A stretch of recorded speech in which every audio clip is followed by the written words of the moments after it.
we're going to recommend to the court that the life without the possibility of parole be removed and that they will be sentenced for murder.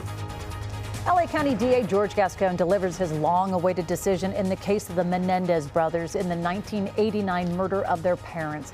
Thank you again for joining us here on ABC 7 Hulu and wherever you stream.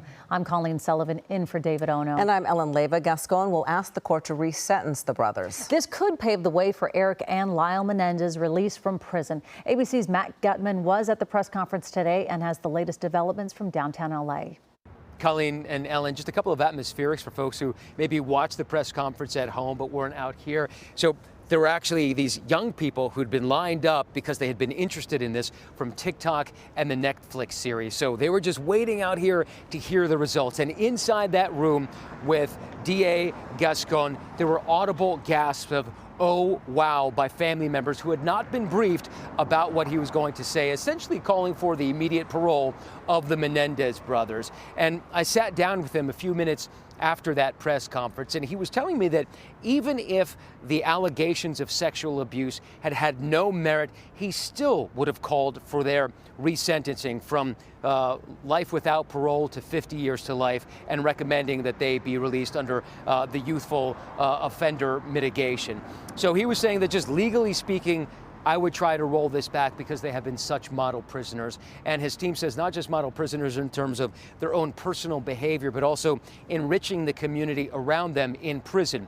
One other thing that he mentioned that we pressed him on was the very significant opposition in his own office to this decision. He says that people continue to believe that these are murderers who should not be free, that they meant to do it, that it was premeditated, and that whatever else is out there, these are people who should not be out on the streets again. And he said he took that into consideration, but it is his legal belief and opinion that the Menendez brothers, after serving 35 years in the system, are no longer the 18-year-old and 21-year-olds they were in 1989. These are changed individuals who deserve a second chance.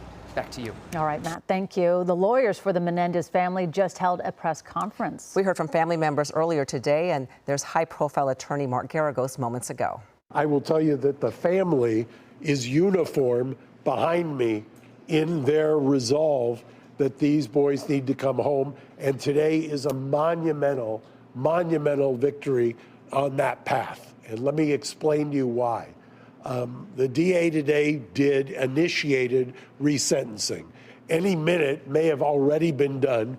They filed the request for resentencing in the criminal courts building, the Clara Shortridge Foltz building. Now what happens is it goes in front of a judge. That judge now will make the decision. And these are mugshots just into our newsroom moments ago. They are the most recent images of Lyle and Erik Menendez. They were taken just a couple of weeks ago. Lyle is on the left, Erik on the right.